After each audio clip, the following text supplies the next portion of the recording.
Welcome back to pavilion Saif. On স্ক্রিনে আপনারা দেখতে পাচ্ছেন আমি এই মুহূর্তে চলে এসেছি বিনামূল্যে সামাজিক সুরক্ষা যোজনার অফিসিয়াল ওয়েবসাইটে। আগে এই বিনামূল্যে সামাজিক সুরক্ষা যোজনার নাম ছিল শুধুমাত্র সামাজিক সুরক্ষা যোজনা, অর্থাৎ আপনাদেরকে একটি বই করতে, অর্থাৎ এই সামাজিক সুরক্ষা যোজনার আয়তে একটি বই করতে হতো এবং তাতে 25 টাকা করে জমা দিতে হতো, প্লাস সরকার 25 টাকা দিত। এই মোট 50 টাকা আপনাদের বইতে জমা হওয়ার পর 60 বছর পরে সেই টাকাটা আপনাদের দেওয়া হতো। কিন্তু কিছুদিন আগে মমতা বন্দ্যোপাধ্যায় ঘোষণা করেছেন এই যে সামাজিক সুরক্ষা যোজনা, এটি বিনামূল্যে সামাজিক সুরক্ষা যোজনার আওতায় ঘোষণা করেছিলেন। অর্থাৎ আর আপনাদের আর যে 25 টাকা দিতে হতো সেই 25 টাকা দিতে হবে না, সম্পূর্ণটা সরকার দেবে। মমতা বন্দ্যোপাধ্যায় খুশির খবর শুনিয়েছিলেন, কারণ সাধারণ মানুষের কাছে এটি একটি অতি আনন্দের বিষয়। তো সেই বিনামূল্যে সামাজিক সুরক্ষা যোজনায় কীভাবে নাম নথিভুক্ত করবেন বা ফর্ম ফিল আপ করবেন সেটি আমি এই ভিডিওর মাধ্যমে স্টেপ বাই স্টেপ দেখাবো, অর্থাৎ মোবাইল থেকেই দেখাবো। যেহেতু মোবাইল থেকেই আমি এই ভিডিও বানাই, তো মোবাইল থেকেই দেখাবো মোবাইল থেকে কীভাবে করবেন। কারণ একাধিক ব্যক্তির হাতে ফোন থাকে, মোবাইল ফোন, সেই মোবাইল থেকে কীভাবে আপনি ঘরে বসে বসে করতে পারবেন। তো ভিডিওটি শুরু করার আগে প্যাভিলিয়ন সাইফ ইউটিউব চ্যানেলে নতুন দর্শক হয়ে থাকলে চ্যানেলটি অবশ্যই সাবস্ক্রাইব করবেন এবং পাশে থাকা বেল আইকনটি ক্লিক করে অল নোটিফিকেশান অন করে রাখবেন পরবর্তী গুরুত্বপূর্ণ ভিডিও সবার আগে আপডেট পাওয়ার জন্য। আর ভিডিওটি ভালো লাগলে লাইক করবেন, কমেন্ট করবেন, শেয়ার করবেন। তো চলুন শুরু করা যাক। সবার প্রথমে আপনি আপনার মোবাইলের যে কোনো একটি ব্রাউজার ওপেন করবেন। আমি আমার মোবাইলের ফায়ারফক্স ব্রাউজারটা ওপেন করলাম এবং এখান থেকে গুগল অপশানটি আমি বেছে নিলাম। একটু লোডিং হবে, লোডিং হওয়ার পর গুগলটা অপশানটি খুলবে এবং এখানে লিখবেন BMSSY, জাস্ট এটা লিখে সার্চ করে দেবেন। সার্চ করার পর সর্বপ্রথমে যে অপশানটি, অর্থাৎ এই অপশানটি আপনাদের ক্লিক করতে হবে। তো আমি ক্লিক করে দিচ্ছি। ক্লিক করার পর একটু লোডিং হয়ে পেজটি খুলবে এবং এখান থেকে আপনারা এই যে থ্রি ডট অপশানে আপনারা যাবেন। এই থ্রি ডট অপশানে আপনারা এখানে যাবেন এবং এখান থেকে আরেকটি অপশান খুঁজে পাবেন যে ডেস্কটপ সাইট। এই ডেস্কটপ সাইটে আপনারা যাবেন, এটা অন করে দেবেন। অন করার পরে আপনাদের সম্পূর্ণ পেজটি ডেস্কটপ মোডে চলে আসবে। তো চলে আসার পর একটু স্ক্রল ডাউন করে নিচে আসবেন, এখানে একাধিক অপশন আপনারা পেয়ে যাবেন। দেখুন ইউজার লগইন, অর্থাৎ যাদের আগের থেকে লগইন করা আইডি পাসওয়ার্ড আছে তারা এখানে লগইন করতে পারবেন। নতুন রেজিস্ট্রেশন করতে হলে নতুন রেজিস্ট্রেশন করবেন। সার্চ ইওর ডিটেলস, আপনাদের যে ডিটেলস চেক করতে চান সেটা হবে। অ্যাবাউট দ্য স্ক্রিনে যে বিষয়বস্তু জানতে গেলে এখান থেকে করবেন। ম্যানুয়াল ইউজার এখান থেকে করবেন। তো যেহেতু আমি নতুন রেজিস্ট্রেশন দেখাবো, তো আমি এটাকে ক্লিক করব। নিউ রেজিস্ট্রেশন ক্লিক করার পরে এরকম একটি ফর্ম আপনাদের সামনে খুলে যাবে। তো সর্বপ্রথম আছে ক্যাটাগরি, ওয়ার্ক অফ টাইপ, অর্থাৎ কোন ক্যাটাগরি, অর্থাৎ কী কাজ আপনি করেন সেই কাজটি এখানে সিলেক্ট করবেন। তারপরে ওয়ার্কার স্কিম নেম, অর্থাৎ টাইপ নেম, মানে কী কাজের টাইপ, সেটা সেলফ না অন্য কিছু, সেলফ করবেন। তারপরে এখানে কী কাজ করেন সেই কাজের নামটি এখানে লিখবেন। লিস্ট আছে সেই লিস্টটিকে চুজ করে নেবেন। তারপরে আপনাদের এখানে ফার্স্ট নেম লিখবেন, এখানে মিডিল নেম থাকলে লিখবেন, না লিখবেন না। আর লাস্ট নেম না অবশ্যই আছে, লাস্ট নেমটা লিখবেন, অর্থাৎ সার নেমটা লিখবেন। এখানে ডেট অফ বার্থটা লিখবেন। ইমেল অ্যাড্রেস দিতে চাইলে দিতে পারেন, না দিলে না দিতে পারেন, কোনো ব্যাপার না। তারপরে মোবাইল নাম্বারটা এখানে বসিয়ে দেবেন। তারপরে আপনাদের এখানে কোন আইডি প্রুফ কী দিচ্ছেন সেই আইডি প্রুফটা দেবেন। আধার কার্ড না ভোটার কার্ড, যে কার্ডটি দেবেন তার নাম্বারটা এখানে দেবেন এবং এখানে তার কোন কাস্টের, অর্থাৎ জেনারেল, ST SC OBC সেটা এখানে লিখে দেবেন। তারপরে বন্ধুরা যদি খাদ্য সুরক্ষার কার্ড থাকে খাদ্য সুরক্ষার কার্ডটা এখানে লিখে সিলেক্ট করবেন কোন ক্যাটাগরির কার্ড, অর্থাৎ PH SP যে কোনো কিছু। তারপরে খাদ্য সুরক্ষার কার্ড নাম্বার এখানে লিখে দেবেন। এখানে আপনাদের রিলিজিয়ান, অর্থাৎ হিন্দু মুসলিম সেটা এখানে লিখে দেবেন। লিখে দেওয়ার পরে এখানে আপনাদের জেন্ডারটা লিখবেন, এখানে বিবাহিত না অবিবাহিত সেটা লিখবেন। এখানে আপনার বাবার নাম লিখবেন, এখানে মায়ের নাম লিখবেন। এখানে আপনাদের মান্থলি ইনকাম কত সেটা লিখবেন, অর্থাৎ 4000-এর বেশি কেউ লিখবেন না। তার এখানে ওয়েস্ট বেঙ্গল অটোমেটিক্যালি সিলেক্ট করা থাকবে। ওয়েস্ট বেঙ্গলের মধ্যে কোন জেলায় থাকেন সেই জেলার নামটা এখানে লিখবেন। সাব ডিভিশন কী আছে সেটা লিখবেন। ব্লকে থাকেন না পৌরসভায় থাকেন সেটা লিখবেন। তারপরে এখানে ব্লক বা পৌরসভার নামটা লিখবেন। এখানে আপনাদের গ্রাম পঞ্চায়েতের লিখবেন। এখানে পিনকোডটা লিখবেন। লেখার পরে একটি ওই লিস্টে যেই পিনকোডটা লিখবে একটি লিস্ট চলে আসবে, সেই লিস্টে আপনারা হাত দেবেন। তারপরে অটোমেটিক্যালি এখানে পিনকোডের সমস্ত লিস্ট চলে আসবে। সেই পিনকোডটা সেই পোস্ট অফিসটা চয়েস করে নেবেন। তারপরে এখানে আপনার পুলিশ স্টেশন চয়েস করবেন। এখানে আপনারা যে গ্রামে থাকেন সেই গ্রামের নামটি এখানে লিখে দেবেন। দেখুন আমি সমস্ত কিছু ফিল আপ করে দিয়েছি। ফিল আপ করার পর এখানে একটি অপশান পেয়ে যাবেন রেজিস্ট্রেশনে, এই রেজিস্ট্রেশনে ক্লিক করবেন। তো আমি ক্লিক করে দিই। দেখুন ক্লিক করার পর এখানে একটি মেসেজ শো হচ্ছে, your record has been successfully your user ID এত। অর্থাৎ এই পেজটা আপনারা প্রিন্ট আউট বের করে নেবেন, কারণ পরবর্তীকালে সময় লগ ইন করার সময় এই ইউজার আইডি আর পাসওয়ার্ডটা লাগবে কিন্তু। অর্থাৎ একটি কথা মনে রাখবেন, ইউজার নেম যেটা হবে পাসওয়ার্ড সেম একই হবে। তো আমি দেখে ইউজার নেমটা এখানে এবং পাসওয়ার্ডটা এখানে নিয়ে এই যে লগ ইন অপশনটা আছে লগ ইন অপশনটাকে আমি ক্লিক করে লগ ইন করে দিচ্ছি। লগ ইন করার পরে এখানে আমার এরকম একটি পেজ শো হবে, এখানে আমাদের ফটোটা শো করবে না। এখানে দেখুন আমার নামটা দেখাচ্ছে এবং এখানে লেখা আছে আপলোড SaiF আর সমস্ত কিছু আইডির পাসওয়ার্ড এখানে আমাদের দেখাচ্ছে। তো আমি এখানে এই যে SaiF-এ ক্লিক করব।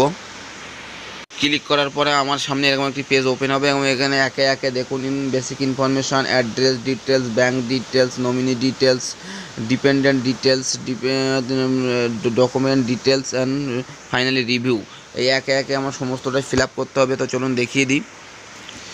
প্রথমে বেসিক ডিটেলসে যা আছে সেটাই লিখবেন, শুধু এখানে একটি জিনিসই লিখবেন।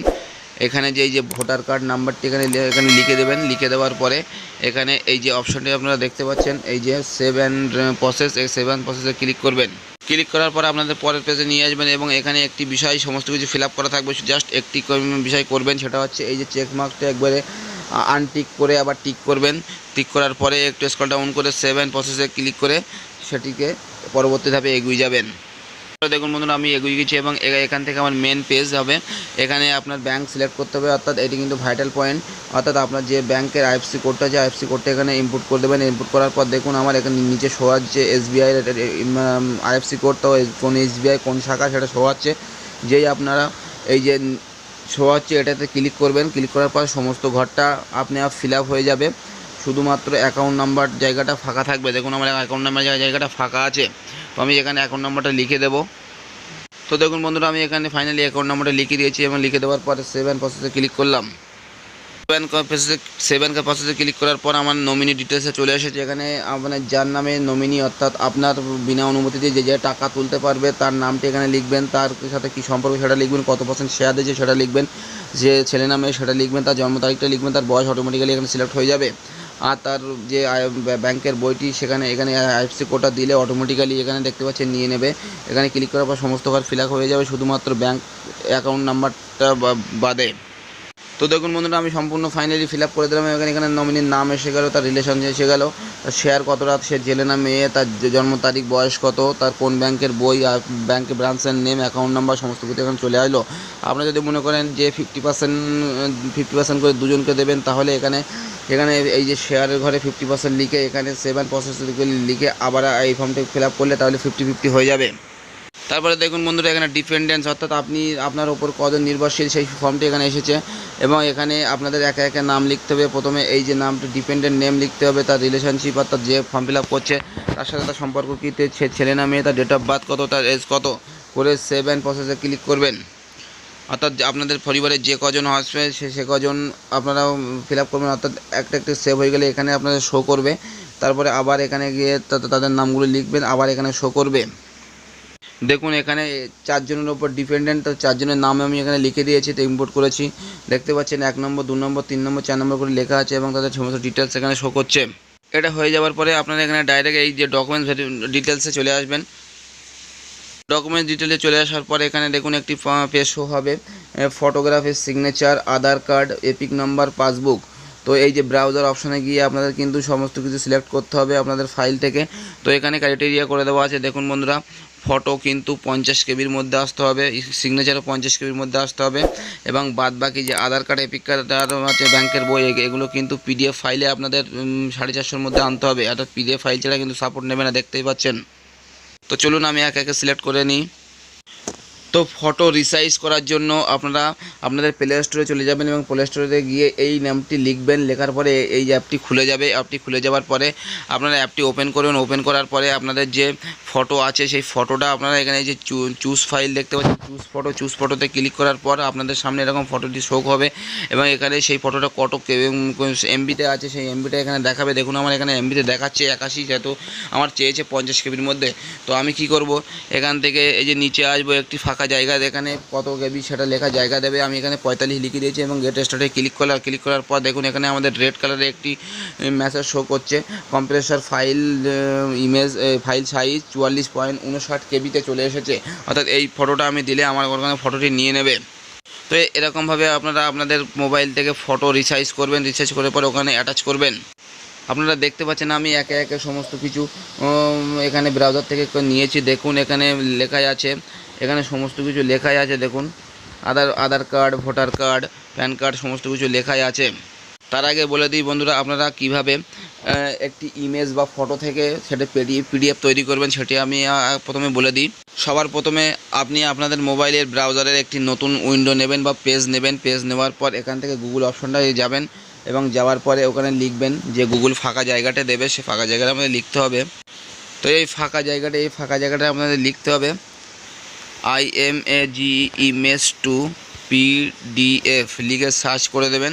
সার্চ করার পর দেখবেন একটু ওয়েট হবে এবং প্রথম থেকে দ্বিতীয় নম্বর অপশনে আপনারা চলে আসবেন এবং এখানে ক্লিক করে দেবেন। আমি ক্লিক করে দিচ্ছি।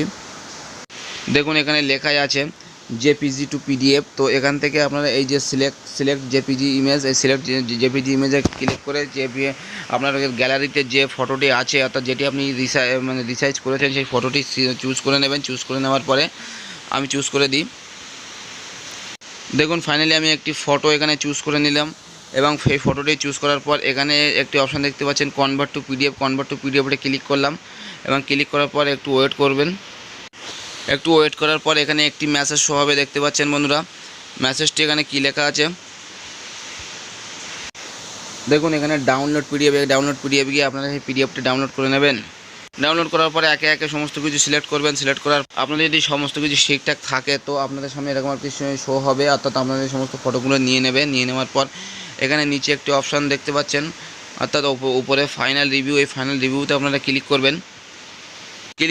ক্লিক করার পর আপনাদের সামনে সম্পূর্ণ যে ফিল আপটা করেছেন সেই ফিল আপটি সম্পূর্ণ এখানে একবার দেখাবে এবং দেখানোর পরে একদম নিচে স্ক্রল ডাউন করে এখানে একটি চেক বক্স আছে, যে চেক বক্সে আপনারা টিক করবেন। টিক করার পর এখানে এই যে ফাইনাল সাবমিটে ক্লিক করবেন। ফাইনাল সাবমিটে ক্লিক করার পর আপনাদের সামনে এরকম একটি পেজ ওপেন হবে এবং এখান থেকে দেখুন ডাউনলোড ফর্ম অন, অর্থাৎ এটা কিন্তু আবশ্যিক, এটা কিন্তু নিতেই হবে এই ডাউনলোড। এখান থেকে এটা ডাউনলোড করবেন। তো ফর্ম অনটি কেমন হয় চলুন দেখিয়ে দিই। তো ফাইনালি আপনারা ফর্ম অনটা দেখতে পাচ্ছেন। এখানে সমস্ত কিছু ডিটেলস, এখানে ছবিও দিয়ে দিয়েছে। দেখুন এখানে লেখাই আছে বিনামূল্যে সামাজিক সুরক্ষা যোজনা। তো এই যে ফর্ম ওয়ানের বিষয়টা আপনাদের বলে দিই। এই ফর্ম ওয়ানের নিচে যাবেন, যাওয়ার পরে এখানে আপনাদের প্লেস ডেট, অর্থাৎ যে জায়গার নাম যেদিন জমা দেবেন সেই দিনটা লিখবেন এবং লেখার পর এখানে দেখেন যে অ্যাপ্লিকেশান করছে সেই অ্যাপ্লিকেশানের ফুল সিগনেচারটা এখানে করে নেবেন। তারপরে একটু স্ক্রল ডাউন করে নিচে আসবেন। নিচে আসার পরে এখানে দেখতে পাচ্ছেন এখানে সেম একই প্লেস ডেট লিখবেন এবং এখানে সিগনেচার করে নেবেন অ্যাপ্লিক্যান্টের। তারপরে একটু নিচে স্ক্রল ডাউন করে আসবেন। আসার পরে এখানে দেখুন এখানেও ফুল সিগনেচার করবে। সরি বন্ধুরা, এই জায়গাটাই কিন্তু আপনাদের গ্রাম পঞ্চায়েতের প্রধান সই করবে এবং তার পুরো নামটি এখানে লিখবে, এখানে সই সিল করবে। অর্থাৎ আপনাদের কিন্তু গ্রাম পঞ্চায়েতের প্রধানের কাছ থেকে একটা সই সিল করাতে হবে, নাইতে কিন্তু এটা গ্রহণযোগ্য হবে না। সই করানোর পর সেই ফর্মটি আপনারা পিডিএফ তৈরি করবেন এবং পিডিএফটা কিন্তু 650 মধ্যে হওয়া চাই, 650 কেবির মধ্যে হওয়া যায়। অর্থাৎ যেরকমভাবে পিডিএফ আমি বানানোর জন্য বলেছি সেরকমভাবে আপনারা পিডিএফটা বানিয়ে নেবেন এবং বানিয়ে নেওয়ার পর আপনারা আপনাদের পাসওয়ার্ড দিয়ে করবেন। পাসওয়ার্ড দিয়ে করার পর এখানে যে এই যে ডট দেখতে পাচ্ছেন এখানে চলে আসবেন। চলে আসার পর আপনাদের দুটো অপশান দেখতে পাবেন, একটি ড্যাশবোর্ড, একটি অ্যাপ্লিকেশান। আপনারা দেখতে পাচ্ছেন মতন আমি ক্লিক করে দিয়েছি এবং এখানে ড্যাশবোর্ড এবং অ্যাপ্লিকেশান অপশান দেখাচ্ছে এবং আপনাদের অ্যাপ্লিকেশানে ক্লিক করবেন। অ্যাপ্লিকেশানে ক্লিক করার পর আপনাদের সামনে এরকম একটি পেজ খুলবে এবং এখানে যে ব্রাউজার আছে ব্রাউজারে এখানে আপনারা সেই ফটোটা সিলেক্ট করবেন। সিলেক্ট করার পর কে স্যাটিসফাই করেছে অর্থাৎ গ্রাম পঞ্চায়েতের প্রধানের নামটাই আপনাদের এখানে লিখবেন। যেরকম আমাদের গ্রাম পঞ্চায়েতের প্রধানের নাম পূর্ণিমা সরকার, তো আমি এখানে পূর্ণিমা সরকার আমরা লিখবো এবং এখান থেকে কে দিয়েছে সেটি আপনি সিলেক্ট করবেন, গ্রাম পঞ্চায়েত প্রধান, এমএলএ, এমপি। তো আমি যেহেতু গ্রাম পঞ্চায়েত প্রধানের কাছে নিয়েছি তো গ্রাম পঞ্চায়েত প্রধান সিলেক্ট করার পর আপলোড করে দেবো। আপনার ফাইনালি আমার ফর্ম ফিল আপটি হয়ে যাওয়ার পর আমি যে ফর্মটা বেরিয়েছে অর্থাৎ ফর্ম 1 ওইটা আমি নেব এবং তার সাথে বাদবাকি ডকুমেন্টসগুলোর যে এক কপি করে জেরক্স সেলফ অ্যাটেস্টেড করে আমি আপনার নিকটবর্তী বিডিও অফিসে জমা দেবো। জমা দেওয়ার পর আমার কিন্তু নাম নথিভুক্ত হয়ে যাবে। তো আশা করি সবাই বুঝতে পেরেছেন। তো ভিডিওটি এই পর্যন্ত। ভিডিওটি ভালো লাগলে লাইক করবেন, কমেন্ট করবেন, শেয়ার করবেন। আর প্যাভিলিয়ন সাইফ ইউটিউব চ্যানেলে নতুন দর্শক হয়ে থাকলে চ্যানেলটি অবশ্যই সাবস্ক্রাইব করবেন এবং পাশে থাকা বেল আইকনটি ক্লিক করে অল নোটিফিকেশন অন করে রাখবেন পরবর্তী গুরুত্বপূর্ণ ভিডিও সবার আগে আপডেট পাওয়ার জন্য। জয় হিন্দ।